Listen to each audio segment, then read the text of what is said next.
Hi, this is Pastor Josh from First Baptist De Queen. Thank you for joining us. So we have been reading through the Bible every day and seeing the power of God's Word in our lives. If you want to check out those Bible readings, you missed some. They are all on a podcast on our YouTube channel, First Baptist Church De Queen, Arkansas. You can click on the podcast tab there, and you can see all of them right up to today, day 22. And get caught up if you want to go back and check out some of those. But again, like I said, today's day 22 of reading through the Bible in a year. And we are in Genesis 44, starting in verse 1. Then he, Joseph, commanded the steward of his house to fill the men's sacks with food, as much as they can carry, and put each man's money in the mouth of his sack, and put my cup, the silver cup, in the mouth of the sack of the youngest, with his money for the grain. And he did as Joseph told him. As soon as the morning was light, the men were sent away with their donkeys. So this time, last time he put the money back in the sack. This time he has a special silver cup. And he says, put the silver cup in the sack of the youngest of the brothers. They head out. Verse 4, they had not gone only a short distance from the city. They had gone only a short distance from the city. Now Joseph said to his steward, up, follow after the men, and when you overtake them, say to them, why have you repaid evil for good? Is it not from this that my Lord drinks, and by this that he practices divination? You have done evil in doing this. When he overtook them, he spoke to them these words. They said to him, why does my Lord speak such words as these? Far be it from your servants to do such a thing. Behold, the money that we found in the mouths of our sacks we brought back to you from the land of Canaan. How then could we steal silver and gold from your Lord's house? Whichever of your servants is found with it shall die, and we also will be my Lord's servants. So they're absolutely confident they don't have this silver cup. They said, this last time we came back and we brought the money that was in our sacks that you yourself said we didn't steal, that somehow God provided it, and now you come out and accuse us of stealing silver? This isn't the way this works. If any of us has it, and they're all saying, we don't have it, I don't have it, I don't have it. It says, if any of us has it, let that person die, and the rest of us will be your slaves. Verse 10. He said, let it be as you say. He who is found with it shall be my servant, and the rest of you shall be innocent. So he says, we don't have to kill anybody, and you don't all have to be my servants. Only the one who has the cup. Verse 11. Then each man quickly lowered his sack to the ground, and each man opened his sack, and he searched, beginning with the eldest and ending with the youngest. And the cup was found in Benjamin's sack. So you can tell all of their hearts drop. You know, if their father told them one thing, it's protect Benjamin. Nothing happens to Benjamin. The cup is found in Benjamin's sack, and they all just, couldn't be lower. Verse 13. Then they tore their clothes, so it's a sign of great grief that they're experiencing. And every man loaded his donkey, and they returned to the city. When Judah and his brothers came to Joseph's house, now notice Judah's being singled out here. Judah's not the oldest, right? Reuben's the oldest, then Simeon and Levi. But Reuben was immoral. Simeon and Levi were murderers. So Judah is now singled out as the honorable one, saying Judah and his brothers came to Joseph's house. He was still there. They fell before him to the ground. Joseph said to them, what deed is this that you have done? Do you not know that a man like me can indeed practice divination? So he's trying to distance himself from following the Lord. He revealed earlier that he follows the Lord. He honors the Lord. And so now he's saying that he participates in a pagan practice. Throw him off the scent. Verse 16, Judah becomes a spokesman. And Judah said, what shall we say to my Lord? What shall we speak? Or how can we clear ourselves? God has found out the guilt of your servants. Behold, we are my Lord's servants, both we and he also, in whose hand the cup has been found. We're all willing to do whatever you want, what Judah's saying. But he said, far be it from me that I should do so. Only the man in whose hand the cup was found shall be my servant. But as for you, go up in peace to your father. It's almost as though Joseph is testing his brothers. Whereas before, in Joseph's case, they had sacrificed him, their brother. He wants to see if they will stand up for Benjamin, their brother. Then Judah went up to him and said, O my Lord, please let your servant speak a word in my Lord's ears. and let not your anger burn against your servant. For you are like Pharaoh himself. So trying to honor Joseph and his position. Verse 19, my Lord asked his servant, saying, have you a father or a brother? And we said to my Lord, we have a father, an old man, and a young brother, the child of his old age. His brother is dead, and he alone is left of his mother's children, and his father loves him. Then you said to your servants, bring him down to me, that I may set my eyes on him. We said to my Lord, the boy cannot leave his father, for if he should leave his father would die. Then you said to your servants, unless your youngest brother comes down with you, you shall not see my face again. So remember, this is still Judah speaking to Joseph. He said, when we went back to your servant, my father, we told him the words of my Lord. And when our father said, go again, buy us a little food, we said, we cannot go down. If our youngest brother goes with us, then we will go down. For we cannot see the man's face unless our youngest brother is with us. Then your servant, my father, said to us, you know that my wife bore me 2 sons. One left me, and I said, surely he has been torn to pieces, and I have never seen him since. If you take this one also from me, and harm happens to him, you will bring down my gray hairs in evil to Sheol. Now the brothers love their father.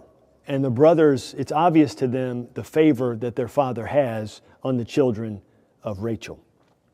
Verse 30.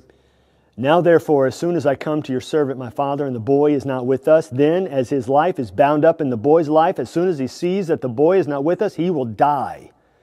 And your servants will bring down the gray hairs of your servant, our father, with sorrow to Sheol, the grave. For your servant became a pledge of safety for the boy to my father, saying, if I do not bring him back to you, then I shall bear the blame before my father all my life. This would have remarkable impact on Joseph. His brothers who wanted to kill him, his brothers who ended up selling him, assuming he would die in slavery. Now his brother Judah is standing up for his other brother Benjamin and saying that he pledged his own life on the line for Benjamin's life. So it's been a complete 180 in protecting his brothers since the time of selling Joseph. Verse 33. Now therefore, please let your servant remain instead of the boy as a servant to my Lord, and let the boy go back with his brothers, for how can I go back to my father if the boy is not with me? I fear to see the evil that would find my father. So Judah is sacrificing himself. And Joseph sees now how his brothers have changed. Chapter 45. Then Joseph could not control himself before all who stood by him. He cried, make everyone go out from me. So no one stayed with him when Joseph made himself known to his brothers. And he wept aloud so that the Egyptians heard it, and the household of Pharaoh heard it. And Joseph said to his brothers, I am Joseph. Is my father alive? Still alive? But his brothers could not answer him, for they were dismayed at his presence. They are shocked, to say the least. Joseph is alive, and Joseph is in charge of Egypt. Joseph is the guy who's been accusing us all this time. Joseph is the one who is so wise to provide all this food for all the Egyptians and everyone from the region. They're kind of standoffish and they don't know what to do. Verse 4. So Joseph said to his brothers, come near to me, please. And they came near. And he said, I am your brother Joseph, whom you sold into Egypt. And now do not be distressed or angry with yourselves because you sold me here. For God sent me before you to preserve life. For the famine has been in the land these 2 years, and there are yet 5 years in which there will be neither plowing nor harvest. And God sent me before you to preserve for you a remnant on earth and to keep alive for you many survivors. So it was not you who sent me here, but God. He has made me a father to Pharaoh and lord of all his house and ruler over all Egypt, all the land of Egypt. So Joseph, very obviously in his response to his brothers, is telling them, I forgive you. And don't hold yourself accountable for this because God had a plan in me coming here. Yes, it was harsh. Yes, it was rough. Yes, it was bad. But God was with me the whole time. And God made all of this possible so that so many lives would be saved. Joseph's perspective is incredible in turning to the Lord through all of the hardships that he faced. Verse 9, hurry and go up to my father and say to him, thus says your son Joseph, God has made thee Lord of all Egypt. Come down to me, do not tarry. You shall dwell in the land of Goshen, and you shall be near me, you and your children, and your children's children, and your flocks, and your herds, and all that you have. There I will provide for you, for there are yet 5 years of famine to come, so that you and your household and all that you have do not come to poverty.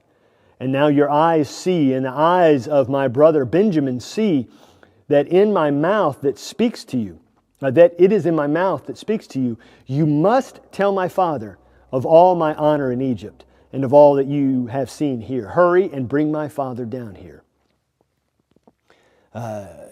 He wants his whole family to come and settle in Egypt, to be near to him. He's got a job, he's providing food for everybody, and he wants his whole family to come and be a part of that experience down there. So he says, hurry and bring my father down here. He knows his father is incredibly old. He wants to see his father before his father dies. Verse 14, then he fell upon his brother Benjamin's neck and wept, and Benjamin wept upon his neck. And he kissed all his brothers and wept upon them. After that, his brothers talked with him. There is reconciliation in forgiveness. Verse 16, when the report was heard in Pharaoh's house, Joseph's brothers have come. It pleased Pharaoh and his servants. And Pharaoh said to Joseph, say to your brothers, do this, load your beasts and go back to the land of Canaan, and take your father and your households and come to me, and I will give you the best of the land of Egypt, and you shall eat the fat of the land. And you, Joseph, are commanded to say, do this, take wagons from the land of Egypt for your little ones and for your wives, and bring your father and come. Have no concern for your goods, for the best of all the land of Egypt is yours. So Pharaoh hears that Joseph's family has arrived. Undoubtedly, Pharaoh's heard some of Joseph's story, that his family isn't there, and they've shown up. And now Pharaoh says, take wagons, take carts, load your family up, come down here, tell them, don't bring anything, leave all of your possessions, because you can have everything that Egypt has to offer is yours for the taking. Verse 21, the sons of Israel did so, and Joseph gave them wagons according to the command of Pharaoh, and gave them provisions for the journey. To each and all of them he gave a change of clothes, but to Benjamin he gave 300 shekels of silver and 5 changes of clothes. So Benjamin gets a lot because they're full-blood brothers. He hadn't seen him in so long. Back when he was a child was the last time he saw him. Verse 23, to his father he sent as follows, 10 donkeys loaded with the good things of Egypt, and 10 female donkeys loaded with grain, bread, and provisions for his journey, or for his father on the journey. Then he sent his brothers away, and as they departed, he said to them, do not quarrel on the way. He knows his brothers, right? Don't fight on the way. Just go back and get father and come down here to Egypt. Verse 25. So they went up out of Egypt and came to the land of Canaan to their father Jacob. And they told him, Joseph is still alive, and he is ruler over all the land of Egypt. And his heart became numb, for he did not believe them. But when they told him all the words of Joseph, which he had said to them, and when he saw the wagons that Joseph had sent to carry him, the spirit of their father Jacob revived.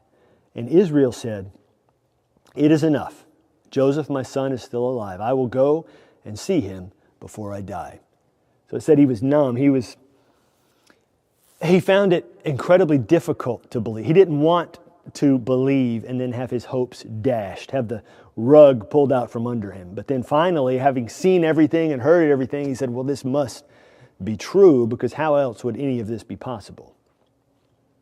Let's go over to Matthew chapter 14, verse 13. Jesus has just heard about John the Baptist's death. Now, when Jesus heard this, he withdrew from there in a boat to a desolate place by himself. But when the crowd heard it, they followed him on foot from the towns. When he went ashore, he saw a great crowd, and he had compassion on them and healed their sick. So Jesus tried to get away in his grief to be by himself, says to a desolate place by himself. But the crowd show up anyway, interrupt him anyway, and Jesus still has compassion on them, and Jesus still heals them. Verse 15. Now when it was evening, the disciples came to him and said, "This is a desolate place, and the day is now over. Send the crowds away to go into the villages and buy food for themselves." But Jesus said, they need to go away.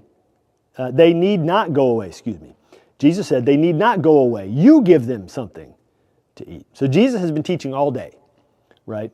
And the disciples come to him and says, send the guys away, send everybody out here away, thousands of people, send them away to buy food. And Jesus said, no, hold up, you guys give them something to eat. Verse 17, they said to him, we have only 5 loaves here and 2 fish. And he said, bring them here to me. Then he ordered the crowds to sit down on the grass, and taking the 5 loaves and the 2 fish, all they had, he looked up to heaven and said a blessing. Then he broke the loaves and gave them to the disciples, and the disciples gave them to the crowds, and they all ate and were satisfied. And they took up 12 baskets full of broken pieces left over. And those who ate were about 5,000 men, besides women and children. So it could be 10, 15,000 people here that Jesus feeds with one, we find out another telling of this story, one little kid's lunch. The miracle of this feeding is incredible because the disciples didn't think they had the ability to do this. And Jesus was demonstrating to them, you don't have the ability, but I do. So bring what you have to me and watch what I can do when you offer yours to me. Verse 22. Immediately he made the disciples get into the boat and go before him to the other side while he dismissed the crowds. And after he had dismissed the crowds, he went up on the mountain by himself to pray. When evening came, he was there alone. But the boat by this time was a long way from the land, beaten by the waves, for the wind was against them. And in the 4th watch of the night he came to them walking on the sea. But when the disciples saw him walking on the sea, they were terrified and said, "It is a ghost!" And they cried out in fear. But immediately Jesus spoke to them, saying, "Take heart, it is I, do not be afraid." So the disciples are out in this boat. Jesus dismissed the crowd. Jesus is praying on the mountain by himself. Remember, he went out there to this area by himself to begin with because John the Baptist had been killed. So Jesus goes up on the mountain and he's praying. The boat's out there. This rough seas kick up, wind and waves, storm. And they're just terrified. Jesus walking out to them, they see him. They think he's a ghost because it never crossed their minds. Jesus, even though the miracles they've seen, they never thought that Jesus would be able to walk on water. And then Jesus tells them, "It's me, stop being scared." And Peter, verse 28, and Peter answered him, "Lord, if it is you, command me to come to you on the water." He said, "Come." So Peter got out of the boat and walked on the water and came to Jesus. But when he saw the wind, he was afraid, and beginning to sink, he cried out, "Lord, save me."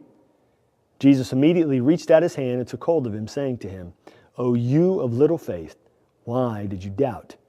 And when they got into the boat, the wind ceased, and those in the boat worshipped him, saying, "Truly you are the Son of God." So when Peter was looking at Jesus and thinking about Jesus and his attention was on Jesus, Peter was able to do the miraculous and walk on water. But the very second Peter took his eyes off of Jesus, the storm overtook him. When his eyes were put on the storm, when his eyes were put on the trouble, when his eyes were put on the difficulty, he began to sink under the weight, the enormity of what was surrounding him. And it was only when he turned back to Jesus was he then rescued. Verse 34. And when they crossed over, they came to the land of Gennesaret. And when the men of that place recognized him, they sent around to all that region and brought to him all who were sick, and implored him that they might only touch the fringe of his garment. And as many touched it were made well. So everyone in the region where they landed had phenomenal faith, and Jesus healed them, even those who simply touched the edge of his cloak. Jump over to Psalm 18. Let's keep reading Psalm 18 as we have for the last few days. Start down in verse 37. I pursued my enemies and overtook them, and did not turn back till they were consumed. I thrust them through so that they were not able to rise. They fell under my feet, for you equipped me with strength for the battle. You made those who rise against me sink under me. You made my enemies turn their backs to me, and those who hated me I destroyed. They cried for help, but there was none to save. They cried to the Lord, but He did not answer them. I beat them fine as dust before the wind. I cast them out like the mire of the streets. Now he's not celebrating the utter destruction of those against him. He's using poetic language to talk about how God overcame his enemies. Verse 43, you delivered me from strife with the people. You made me the head of the nations. People whom I had not known served me. As soon as they heard of me, they obeyed me. Foreigners came cringing to me. Foreigners lost heart and came trembling out of their fortresses. The Lord lives, and blessed be my rock, and exalted be the God of my salvation. So David's not saying, I did all this. He's saying, God, you made all of these people come and do this. All of these people surrendered because of your greatness, not because of mine, but because of yours. Verse 47, the God who gave me vengeance and subdued peoples under me, who delivered me from my enemies. God did the delivering. Yes, you exalted me above those who rose against me. You rescued me from the man of violence. For this I will praise you, O Lord, among the nations, and sing to your name. Great salvation He belongs to His King, and shows steadfast love to His anointed, to David and his offspring forever. God provides great salvation. Only through God does that salvation come. Let's go over to Proverbs chapter 4, verse 11. I have taught you the way of wisdom. I have led you in the paths of uprightness.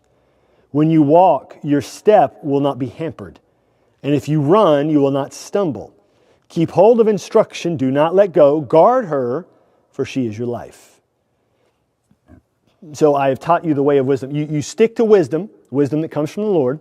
You stick to wisdom, and you will find the upright paths. You will have steady steps. You will not stumble when you are running out through your life's journey. If you hold on to the instruction of wisdom that comes from the Lord and do not let go, you guard her, for wisdom from the Lord will provide you with life. So find your wisdom in the Lord and be able to live as He intends you to live. So thank you for checking this out, day 22 of our reading through the Bible every day. And again, if you've missed any of those, you can go check them out on our YouTube channel, First Baptist De Queen. And under the podcast section there, you can see the Read Through the Bible section. All the Bible readings are there every single day. Or if you just want to read on your own, send us a message and we will send you the PDF of this reading plan. Or we have another reading plan that is the chronological reading plan of the Bible. I actually have right here. I'll send you this. This is the chronological reading plan.